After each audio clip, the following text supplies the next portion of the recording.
Morning from Deomali. Luggage load করা হয়ে গেছে, এখানে আবার গান চালানো হয়ে গেছে, গান চলছে, 210 ফুয়েল রেঞ্জ দেখাচ্ছে। চলো জার্নি আজকে স্টার্ট করি। জয় বাবাজি জয়। আমরা এখন বেরিয়ে পড়েছি, চলেছি গোপালপুরের উদ্দেশ্যে। আর এদিকে রাস্তাটা দেখো, যেখান দিয়ে আমরা যাব, এত সুন্দর একটা রাস্তা নিচের দিকে নেমে গেছে। পাশে কনস্ট্রাকশন চলছে এখানে, তবে রাস্তার অনেকটা কনস্ট্রাকশন হচ্ছে, সব ঢালাই করে করে রাস্তা বানাচ্ছে। সো হোপফুলি এদিকে বছর দুয়েকের মধ্যে পুরো রাস্তাগুলো এরকম কংক্রিটে ঢালাই করে রেডি হয়ে যাবে। জঙ্গলের ভেতরের এই রাস্তাতে আমরা সুন্দর অফরোডিং করতে করতে নিচের দিকে নেমে চলেছি, এবং এক একটা টার্নিংয়ে অনেকটা করে করে কিন্তু আমরা নিচের দিকে নামছি। এদিকে রাস্তাটা তো চওড়া আছে, উল্টো দিক থেকে গাড়ি আসলে ভালোভাবে পাস দিয়ে দেওয়া যাচ্ছে। কিন্তু একদম যে লাস্ট যে জায়গাটা পাহাড় থেকে নামার পরে ওইখানটায় বেশ সরু রাস্তা, যেটা আমরা আগের দিন আসার সময় দেখেছি। আবারও ওখান দিয়ে বেরোতে হবে। আর এই দেখো এরকম এক একটা টার্নিং ঘুরে অনেকটা করে এরকম ডাউন, এবং রাস্তাটাও পুরো ভাঙাচোরা। ওই উপরে ছিলাম আমরা, 5-7 মিনিটের মধ্যে এতটা নিচে চলে এসেছি। দেওমালির হাইট আমরা দেখলাম, কত লেখা ছিল ক্যাফেটাতে? 5486, 5500 মতন। আর একদম পিকটা হয়তো আরো 700-800 ফিটের মতন আরো এক্সট্রা হাইট হবে, যেখানটায় সবাই ট্রেকিং করে উঠছিল। কি ওয়েদার খুব সুন্দর। নিচে নামার সঙ্গে সঙ্গে টেম্পারেচারও বেড়ে গেছে, 24 ডিগ্রি হয়ে গেছে এখন। আর এদিকে হাওয়াটাও কম, পাহাড়ের উপরে যেরকম ছিল। ওই যে উঁচু পাহাড়গুলো তো দেখো এখনো সব মেঘ আটকে আটকে রয়েছে। আমরা এখন কোটিয়া ক্রস করলাম। এই কোটিয়া পর্যন্ত কিন্তু বেশ ভালো চওড়া রাস্তা আছে, ডবল লেনের রাস্তা। তারপর থেকেই আস্তে আস্তে এরকম এই সরু রাস্তা শুরু হয়ে গেল। আর আমরা অন্ধ্রপ্রদেশে ঢুকেও গেলাম। এবারে পাহাড় থেকে নামা পর্যন্ত বাকি পুরো রাস্তাটাই কিন্তু এরকমই ন্যারো রোড থাকবে। যাওয়ার পথে একটা সুন্দর জায়গা দেখে আমরা দাঁড়ালাম, গাড়িটাকে রাস্তার ধারে দাঁড় করিয়ে। দেখো একবার পরিবেশটা, পিছনে এরকম একটা উঁচু পাহাড়, সেই জান্সকারের গণভরঞ্জনের মতন। তার সামনে এরকম গাড়ি দাঁড় করিয়েছি, আর পুরো পাহাড়টা একদম শান্ত, সবুজ, একদম কোনো আওয়াজ নেই, কিচ্ছু নেই। সুন্দর পাখির আওয়াজ আসছে।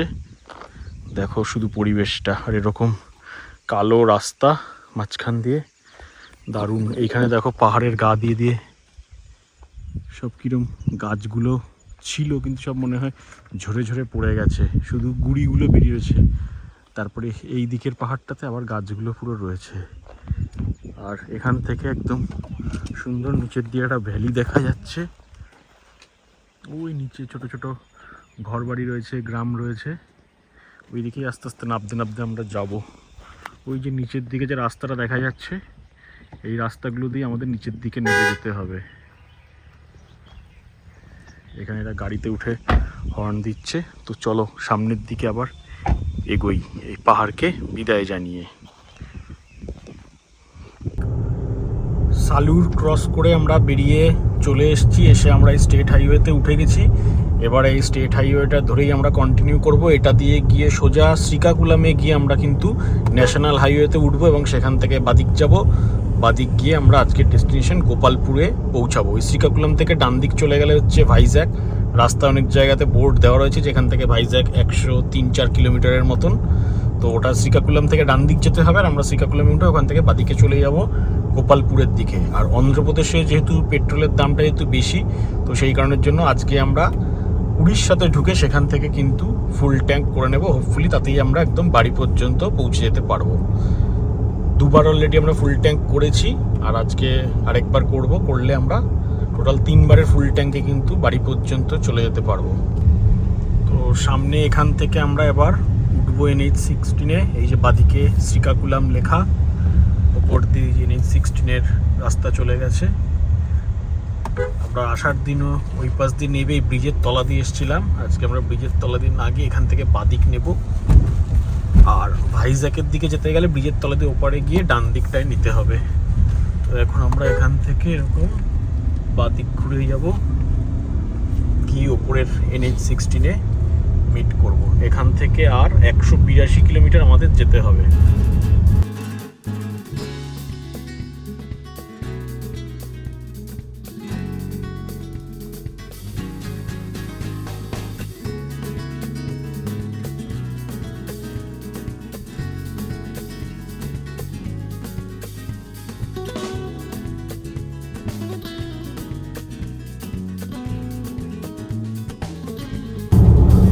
অন্ধ্রপ্রদেশ থেকে বেরিয়ে আমরা উড়িষ্যাতে ঢুকে গেলাম। জাস্ট 4-5 কিলোমিটার হলো এবং ঢোকা মাত্রই স্পিড লিমিট স্টার্ট। তো টাইম মোটামুটি আমরা সব মিলিয়ে ওই 1 ঘন্টার মতন বাঁচাতে পেরেছি আজকের রাস্তায়। আর টাইম অ্যাডজাস্ট হয়তো করা যাবে না, কারণ এবার এখানে স্পিড লিমিট স্টার্ট হয়ে গেছে, তো আমাদের সেইভাবেই যেতে হবে। রাস্তা মোটামুটি ফাঁকাই রয়েছে এখনো পর্যন্ত। আর কিছুটা আমরা যাওয়ার পরে এখন আর 24 কিলোমিটার বাকি রয়েছে। তো 24 কিলোমিটার মধ্যে আর 15-16 কিলোমিটার আমরা হাইওয়েতে থাকবো, দেন বাকিটা হাইওয়ে ছেড়ে ভিতর দিকে আমাদের ঢুকতে হবে গোপালপুরের দিকে। সামনের বাসের পিছনের ডিজাইনটা দেখো, ড্রাগন আঁকা। এই আমরা হাইওয়ে ছেড়ে গোপালপুরের দিকে ঢুকলাম। এখান থেকে আর 9.2 কিলোমিটার দেখাচ্ছে। তো এটা দিয়ে আমরা এখন ঢুকে গেছি। এই রাস্তা ধরে 9 কিলোমিটার যেতে হবে, এরকমই রাস্তা থাকবে, দিয়ে আমরা গোপালপুরে পৌঁছাবো। আর পৌঁছানোর টাইম এখন হয়েছে 3:48 দেখাচ্ছে। 13 মিনিট আর লাগবে আমাদের হোটেলে পৌঁছাতে। তো চলো এবারে সোজা একদম হোটেলে গিয়ে ঢুকি, তারপরে দেখা হচ্ছে। আমরা মেফেয়ার গোপালপুরে এসে পৌঁছালাম। এখানে রিসেপশনের দিকটায় গাড়ি রাখবো, দেন ওপাশে পার্কিংয়ের জন্য যাব।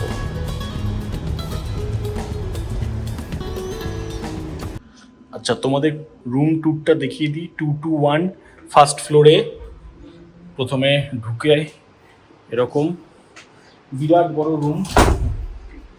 ঢোকার পরেই ডান দিকে একটা এরকম বড় ওয়ার্ড্রপ রাখা রয়েছে। এইখানে লাগেজ, জুতো ফুতো রাখার জায়গা রয়েছে। এখানে টি কফি মেকার আছে, মিনি ফ্রিজ আছে। মিনি ফ্রিজের ভেতরে যা কিছু আছে সব কিছু এখানে কমপ্লিমেন্টারি, ফ্রি।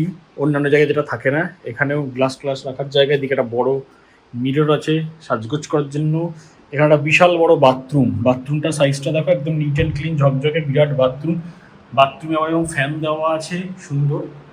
এখানে পুরো নিট অ্যান্ড ক্লিন ওয়াশরুম রয়েছে, সুন্দর সুন্দর ছবি দেওয়া রয়েছে দেওয়ালে। আর এপাশে স্নানের জায়গাটা দেখো, এটা একটা ছোটোখাটো রুমের সাইজের, পুরো ক্যামেরাতে 0.5 করেও পুরোটা আসছে না। ওদিকে শাওয়ার এরিয়া, এদিকে হচ্ছে জাকুজি। এবারে চলে আসছি আমরা ঘরেতে এসে এই বিশাল বড় ঘর। এখানে একটা এরকম বড় বেড আছে। এই দেখো, একজন এখানে শুয়ে ঘোরাচ্ছে, আর একজন লাঞ্চের মেনু দেখছে। মেনুতে অনেক কিছু আইটেম আছে। আর ঘরটা এরকম পুরো পিঙ্ক কালার দিয়ে এরকম পুরো কালারফুল। এদিকে একটা বিশাল বড় টিভি আছে। এখানে একটা স্টোরেজ টাইপের রয়েছে ক্যাবিনেট। এখানে ওয়ার্কিং টেবিল, এখানে চেয়ার দেওয়া আছে। এখানে আবার একটা মিরর, ওপাশে দুদিকে বেড সাইড টেবিল আছে, অনেকটা করে জায়গা রয়েছে, ওপরে টপ গ্লাস দেওয়া। এখানে একটা বড় সোফা রাখা, তার সামনে এরকম একটা টেবিল রয়েছে। আর রয়েছে একটি এত বড় এবং ঘরের মতন বিরাট একটা ব্যালকনি। ব্যালকনিটাতে একটুখানি আমি গিয়ে দেখাই।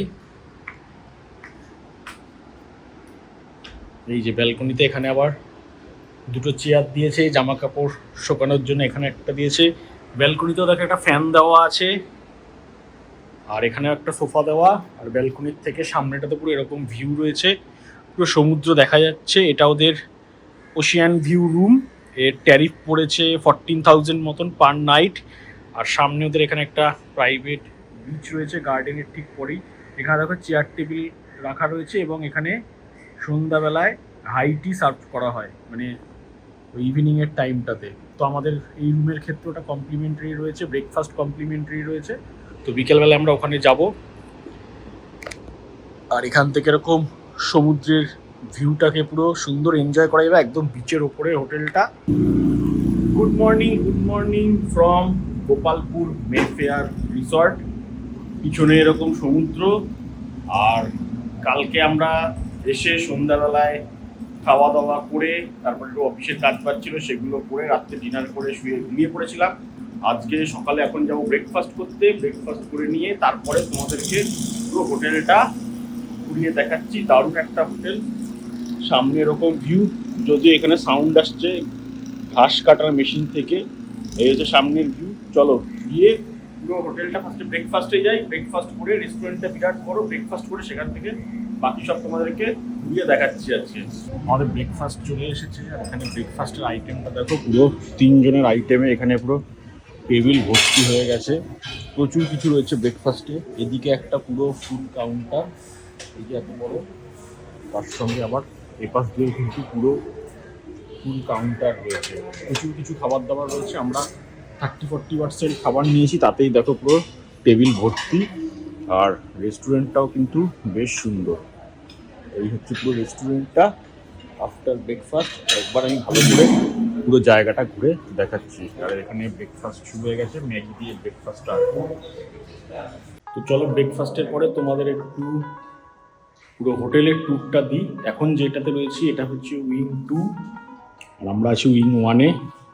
তো এই বাইরের এখান থেকে জাস্ট এন্ট্রি করেই ফার্স্টে এরকম একটা এরিয়া, এদিকে লিফট লবি, ওপরটা এরকম, দেন এপাশ দিয়ে ওপরে চলে যাচ্ছে। এদিকে কিছু ভিলা আছে, কিছু রুম আছে, এদিক দিয়ে ভিলাতে চলে যাচ্ছে।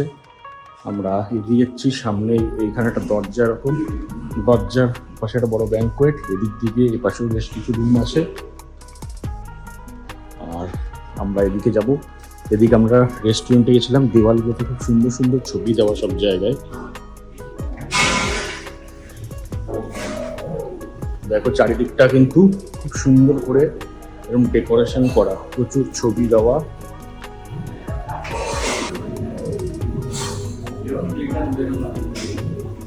এদিকে প্রাইভেট ডাইনিং এরিয়া, এটা হচ্ছে মেন রেস্টুরেন্ট যেখান থেকে আমরা এইমাত্র ব্রেকফাস্ট করলাম। আবার দেখিয়ে দিই, এখানে একটা সুন্দর ছবি দেওয়া। আর এই হচ্ছে পুরো রেস্টুরেন্টের ভিউ।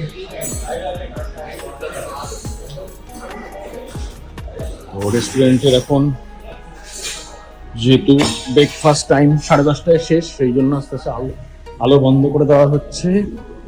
সামনে এখানটায় সুইমিং পুল আছে, এদিকে একটা লবি আছে, এদিকটাতে একটুখানি দিয়ে দেখাই তোমাদের।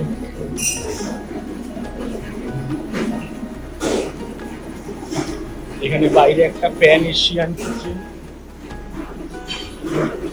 এটা হচ্ছে রেস্টুরেন্টের আরেকটা এন্ট্রি। এদিক দিয়ে এপাশ দিয়ে পুল সাইড দিয়ে যাওয়ার জায়গা।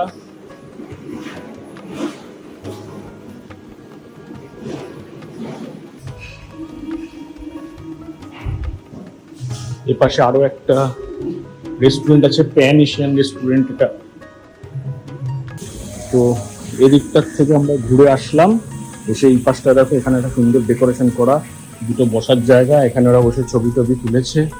এদিক দিয়ে পুল সাইড, এ পাশেও দেখো কি সুন্দর ডেকোরেশন করা, প্রত্যেকটা জায়গা খুব সুন্দর করে ডেকোরেশন করা। এ পাশ দিয়ে একটা লবি রয়েছে, এখানটা দেখো অরিজিনাল গাছ দিয়ে তার মধ্যে এরকম করে সাজানো। এই সামনে দিয়ে গিয়ে এদিকটায় ঢুকলেই মেন রিসেপশন এরিয়াটা। এপাশে একটা বিরাট কার পার্কিং এরিয়া আছে, বিরাট মানে বিরাট, প্রচুর গাড়ি রাখার জায়গা রয়েছে। আর এই দিকের যে সাদা বিল্ডিংটা, এটা আমরা যেটা দেখালাম ফার্স্ট এন্ট্রিটা, সেটা হচ্ছে এই বিল্ডিংটা। তো এপাশ দিয়ে মেন এন্ট্রিতে পরে যাচ্ছি রিসেপশনের দিকে। এখন আমরা এদিকে পুল সাইড থেকে ঘুরে আসবো। এই হচ্ছে পুলের সাইডটা। কালকে সন্ধ্যাবেলা এসে আমরা অলরেডি এখান থেকে স্নান করে গেছি, আমি আর রাই এসেছিলাম। দেখো পুল সাইডটাও কিন্তু বেশ সুন্দর। এটা ছোট বাচ্চাদের বেবি পুল, ওদিকে বড়দের পুল। এখানে বসার জায়গা করা, এগুলোর মধ্যে জাকুজি রয়েছে এই জায়গাগুলোতে। ওই দিক দিয়ে প্রচুর এরকম বসার জায়গা করা রয়েছে। তার সাথে এদিকে দেখো পুল সাইডে একদম শুয়ে থাকার জন্য সুন্দর ব্যবস্থা, এখানে বসে জলেতে পা ভিজিয়ে রাখো। এই হচ্ছে পুলটা। এবারে আমরা পুলের ওই পাশটায় যাব, সমুদ্রের দিকটাতে। আচ্ছা, ওই পাশে তখন ছিলাম পুলের, এবার এই পাশ দিয়ে যাচ্ছি। এদিকটা দিয়ে গিয়ে এদিকে একটা স্পা এরিয়া রয়েছে, সঙ্গে দেখো পুরো জঙ্গলের মতন করে করা। এই পাশ দিয়ে গিয়ে, আচ্ছা এর ভিতরে এখানে স্পা এরিয়া রয়েছে। এদিকটা দিয়ে গেলে আবার রেস্টুরেন্টে চলে যাচ্ছে। বিরাট বড় এরিয়া, এটা হচ্ছে স্পা এর বিল্ডিং। আচ্ছা, এইখানেও কিছু দুটো একটা রুম রয়েছে। এই বিল্ডিংটায় ছোট্ট একটা বিল্ডিং, এর মধ্যেও কয়েকটা রুম রয়েছে। চারিদিকে এরকম রুম আছে, প্রচুর রুম আছে হোটেলটাতে। এবং এই পাশ দিয়ে আমরা যেতেই একটা সুন্দর সমুদ্রের হাওয়া পাচ্ছি। আচ্ছা, এই বিল্ডিং এর পাশের রুমগুলো থেকেও সুন্দর সি ভিউ আছে। দেখো এখানে একটা বিরাট বড় গার্ডেন, ওরে বাবা, এদিকটাতে আমরা আসিনি। বিশাল গার্ডেন, দেখো এদিকে প্রচুর রুম রয়েছে। টোটাল 4-5টা উইং আছে পুরো এই হোটেলটাতে। দেখি একটু মাঠটা দেখো, একটু মাঠের থেকে এখান থেকে সামনের সি ভিউটা দেখি কিরকম। দেখো এই গার্ডেনটার উপর দিয়ে এসে এই পাশে এরকম একটা সুন্দর সমুদ্রের পুরো ভিউ রয়েছে। আর এদিক দিয়ে হচ্ছে যে রুমগুলো, মানে প্রত্যেকটা রুমের থেকে একদম পুরো ডিরেক্ট সুন্দর একেবারে কিন্তু সমুদ্রের ভিউ আছে। এটা পুরো সেপারেট একটা আলাদা উইং। এদিকটাতে আমরা পুরোপুরি এগুলোর ওই পারের যে উইংটা সেখানে রয়েছি, যেখানে এই বিচের ওপরটা ডেকোরেশন করা। এখানে শুধু সামনে মাঠ রয়েছে, আর মাঠের সামনে এরকম সমুদ্র। তো চলো বাকি জায়গাগুলো এবার একটুখানি ঘুরে দেখি। আমরা এখন ঘুরতে ঘুরতে এখানে চলে এসেছি আউটডোর চেজে। এখানে এসে এখন আমাদের দাবা খেলা শুরু হয়ে গেছে। দেখো আউটডোর চেস চলছে। তো এখন আমরা ক্যাপ্টেন্স ডেকে চলে এসেছি। প্রচুর রোদের মধ্যে এদিক ওদিক ঘুরে। আর ক্যাপ্টেন্স ডেকটা দেখো, এখানে সুন্দর এরকম রেস্টুরেন্ট আছে। এটা রাত্রি 10:30 অবধি চালু থাকে, 1:30টার থেকে স্টার্ট হবে দুপুরবেলায়। আর তারপরে সামনে এরকম সুন্দর ভিউ সমুদ্রের, আর তার সঙ্গে সুন্দর সমুদ্রের হাওয়া। আর এখানে বসে বসে খাওয়া দাওয়া করার একদম দারুণ ব্যবস্থা করা রয়েছে। খুব সুন্দর এই জায়গাটা, দেখো অসাধারণ এরকম ভিউ, তার সাথে এভাবে বসে জায়গাটাকে পুরো এনজয় করা, আলাদাই একটা আমেজ এখানটায়। ক্যাপ্টেন্স ডেক থেকে বেরিয়ে ওরা ছাতা নিয়ে নিয়েছে। ছাতা, এত রোদ, ছাতা নিয়ে এবার আমরা ঘুরতে ঘুরতে যাচ্ছি। আর এই দিকের এই যে উইংসটা পুরো বিল্ডিংয়ের যে দিকটায় আমরা রয়েছি, ওই পাশে একটা ছিল বিরাট বিল্ডিং, এ পাশে আরেকটা বিরাট বিল্ডিং। আর এদিকে সামনেটাতে এরকম মাঠ আছে, মাঠের ওপাশে ওরকম সি বিচ, ওদের নিজেদের প্রাইভেট সি বিচ রয়েছে। ওইখানেও একটা বসার জায়গা রয়েছে, ওইদিকে একটা রেস্টুরেন্ট টাইপের একটা ছোট জায়গা রয়েছে। তো চলো এদিকটা যাবে তো, ওইটুকুই তো আছে। দেখো চারিদিক দিয়ে সুন্দর একদম ডেকোরেশন করা রাস্তাগুলো, সেখান দিয়ে আমরা চলেছি। সারাক্ষণ মেনটেনেন্স চলছে। এই যে এখানটায় বিচ রয়েছে, আর ওই জায়গা উপরের ওই ঘরগুলোতে আমরা রয়েছি।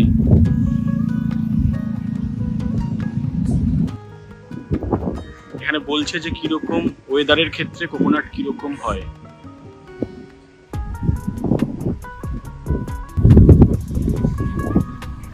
আমরা চলে এসেছি প্রাইভেট বিচটাতে।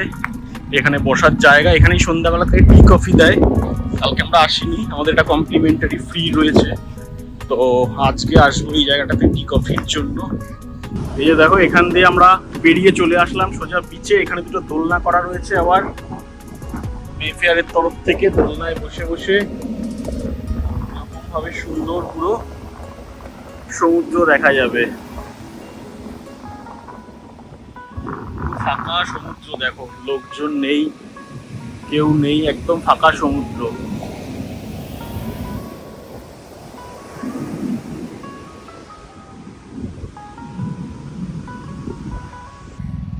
বিচের থেকে ঘুরে চলে আসলাম ছাতা নিয়ে ঘুরপাক। এবারে আমরা হোটেলে ঢুকছি, বিরাট বড় প্রপার্টি। আমরা একদম এই দিকের এন্ড মাথায় রয়েছি, ওদিকে বহুদূর পর্যন্ত রয়েছে হোটেলটা। পুরো হোটেলটা ঘুরতে ঘুরতেই অবস্থা খারাপ হয়ে গেছে। আর এইটা হচ্ছে একটা লবি, ওই সামনের যে গ্লাস ডোরটা ওটা ভেতরেই হচ্ছে মেন রিসেপশন, যেটা আমরা স্ট্রেট না এসে পুরো চারিদিক দিয়ে ঘুরে ঘুরে আসলাম। দেখো হালত খারাপ হয়ে বসে আছে একজন। কেমন লাগলো পুরো হোটেল রিসর্ট ঘুরে?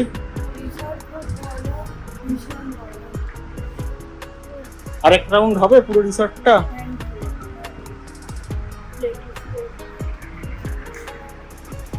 এখানে সুন্দর বসে রিল্যাক্স করার জায়গা আছে। সবচেয়ে ভালো যে সব জায়গায় ফ্যান দেওয়া আছে, এত আরাম করে বসে রিল্যাক্স করো। এই জায়গাটা দুপাশ যেন জল, হালকা হালকা ফাউন্টেনের মতন হচ্ছে। আর ওপর দিয়ে দিক দিয়ে সব রুম রয়েছে এপাশেও।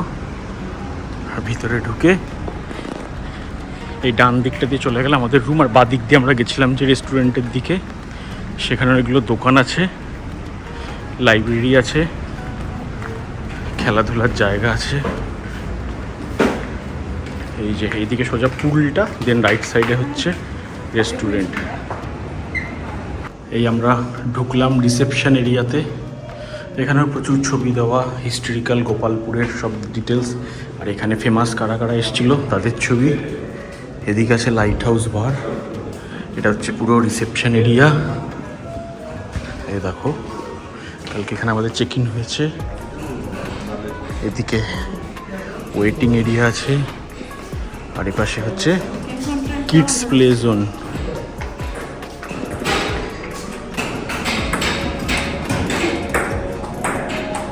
বিরাট বড় একটা কিডস প্লে এরিয়া রয়েছে।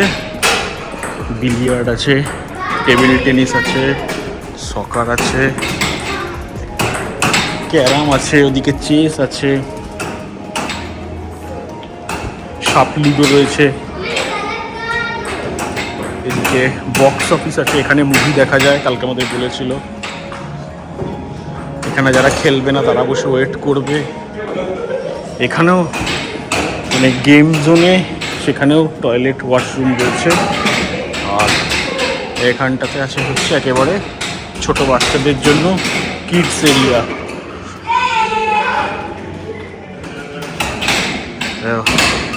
এত বড় গেম জোন, এত বড় কিডস প্লে এরিয়া কিন্তু অন্য কোনো হোটেলে আগে আমরা দেখিনি।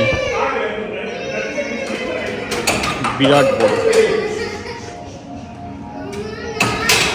এখন বিচ থেকে এসে এতই হাঁপিয়ে গেছে আর টায়ার্ড হয়ে গেছে যে ঘরে যাওয়ারও এনার্জি নেই। এখানে এসি চলছে, তাই এখানে এসে ক্যারাম খেলা শুরু হয়ে গেছে। দুজনের একজনও মারতে পারছে না, সব হাতের কাছেগুলো মারছে, দূরেরগুলো একটাও মারতে পারছে না। এই তো গেল কষ্ট করে 1 ঘন্টা ধরে এখানে বসে আছি, একটাও মারতে পারিনি, কি 2টো কি 3টে গেছে। খুব কষ্ট করে বোর্ডটাকে ফাঁকা করেছে, তাও এখনো আরো 6টা গুটি না 7টা গুটি বাকি আছে। ওকে, মায়ের 3টে গুটি, পাপারও 3টে গুটি। সো দেখা যাক কে যেতে। বিকেলবেলায় বিচে এসে এটিভি রাইড স্টার্ট হয়েছে। এই এটিভি চললো।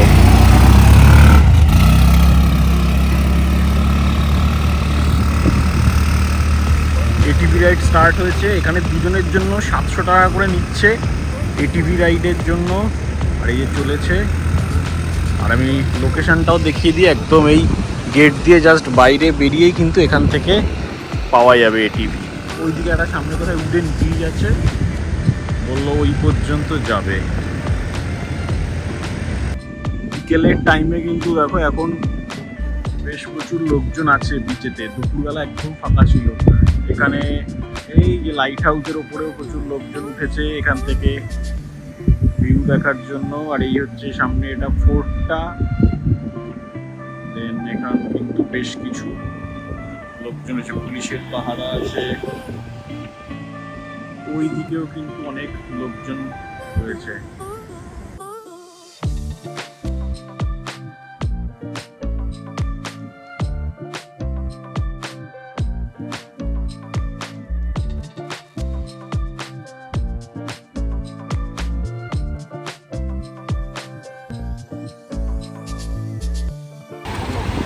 কেমন চালালে?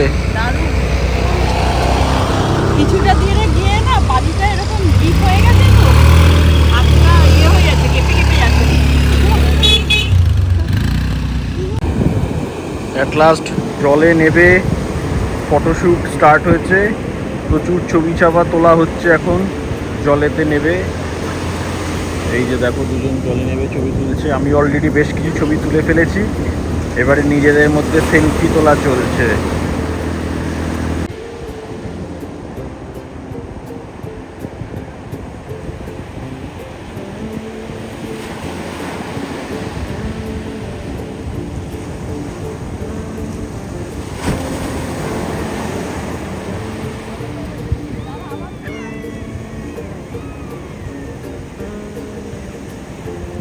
সমুদ্রের পাড় থেকে ঘুরে আসলাম, এবার সমুদ্রের পাড়ে বসে এখন মশলা মুড়ি আর চা খাচ্ছি। আর ওইদিকে ননির গাছ দেখো কোথায়, এই যে গাছের মাঝে ঝুলে বেড়াচ্ছে দেখো, নারকেল গাছের সঙ্গে বাঁধা দোলনা, তার মধ্যে ঝুলছে। আমরা এখানে বসে এরকম ভিউ এনজয় করছি আর মশলা মুড়ি খাচ্ছি। Good morning from Gopalpur. আজকে গোপালপুরে আমাদের থার্ড ডে, আর আমরা চেক আউট করে বেরোবো একটু বাদেই। এখন যাব গিয়ে ব্রেকফাস্ট করব, ব্রেকফাস্ট করে নিয়ে রেডি হব, কিছু টুকটাক কাজ আছে অফিসে সেগুলো করব, করে দেন এখান থেকে আমরা বেরিয়ে যাব বাড়ির দিকে। জার্নি আজকে 12 ঘন্টার জার্নি আছে এখান থেকে, দেখা যাক কতক্ষণ কি টাইম লাগে, কখন আমরা বাড়ি গিয়ে পৌঁছাই। আমার সামনে সকাল সকাল এরকম একদম পুরো ক্লিয়ার একটা ভিউ, সমুদ্রের জলেরও একদম প্রচুর দাপাচ্ছে, প্রচুর ঢেউ আছে এই জায়গাটাতে। তো এখান থেকে আজকে আমাদের বিদায় নিতে হবে। তো আমরা বেরিয়ে পড়লাম হোটেল থেকে, চলেছি এখন বাড়ির দিকে। এই রাস্তা দিয়ে গিয়ে NH-16 উঠবো, উঠে ডান দিকে আমরা কলকাতার দিকে নেব। আর আমাদের বাড়ি পৌঁছানোর টাইম দেখাচ্ছে রাত্রি 12:30, এখান থেকে 12 ঘন্টা 4 মিনিট দেখাচ্ছে পুরো পাক্কা।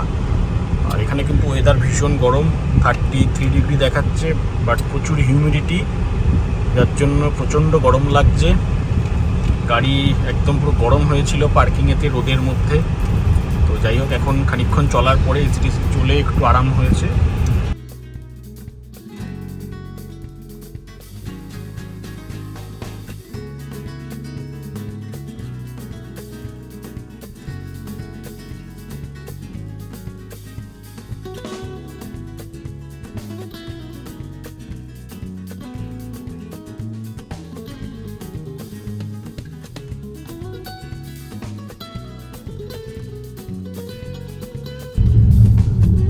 আমরা এখন ভুবনেশ্বরের দিকে ঢুকছি, আর এখান থেকে মিনিট 15-20 লাগবে আমাদের ভুবনেশ্বর ঢুকতে। আকাশটা এখন একটু মেঘলা মেঘলা হয়েছে, ওয়েদারটা সুন্দর হয়েছে, গরমও কমে গেছে, টেম্পারেচার দেখাচ্ছে এখন 32। তবে এই এত স্পিডোমিটারের জন্য উড়িষ্যাতে খুব আস্তে আস্তে যেতে হচ্ছে, টাইমটা অনেকটা লাগছে।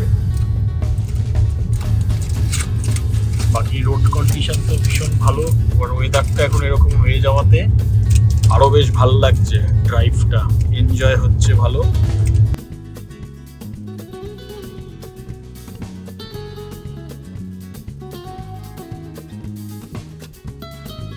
এখন সন্ধ্যা 6টা বাজতে যায়, আর আমরা ভদ্রকে এসে হোটেল দা ওরিয়নে এসে লাঞ্চ করছি। লাঞ্চে হচ্ছে এগ চাউমিন আর চিলি চিকেন, সঙ্গে মশলা কোল্ড ড্রিঙ্কস আছে, আর আমার একটু ঘুম ঘুম পাচ্ছিল বলে ব্ল্যাক কফি আছে। তো এখান থেকে খাওয়া দাওয়া করে মোটামুটি 6:30টায় আমরা এখান থেকে রওনা দেবো। আর হ্যাঁ, ম্যাক্সিমাম টাইম আমরা এখানেই আসি।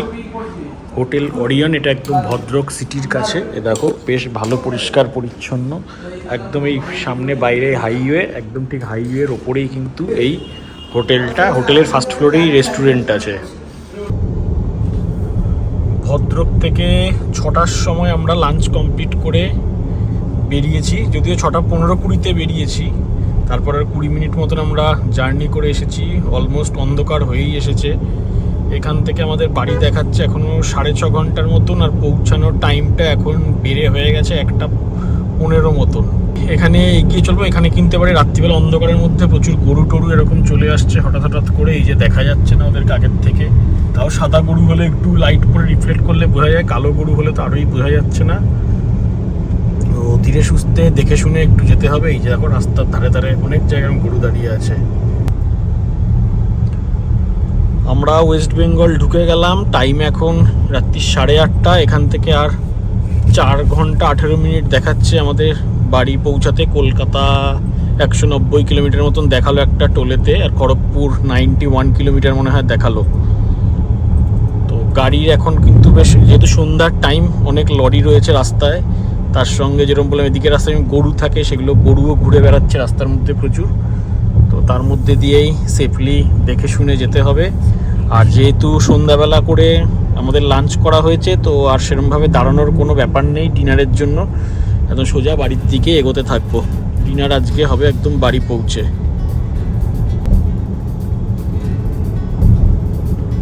রাত্রির এখন পুরো 12টা, আর আমরা দক্ষিণেশ্বরের ব্রিজ ক্রস করে যাচ্ছি। মাঝখানে ধুলাগড়ের আগে একটা বিশাল জ্যামে পড়েছিলাম, মানে গাড়ি তো এগোচ্ছিলই না। লরিগুলো প্রচুর ডান দিক বাদিক করে যাচ্ছে, যে যার মতন 2-3টে লেন গার্ড করে চলেছে।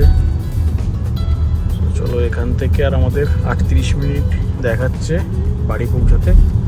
চলো সোজা একদম বাড়ির দিকে এগিয়ে যাই, গিয়ে ডিনার করতে হবে আজকে। ওই খালি ক্রস করছি, নিউ টাউনের দিকে এবার ঢুকে যাবো।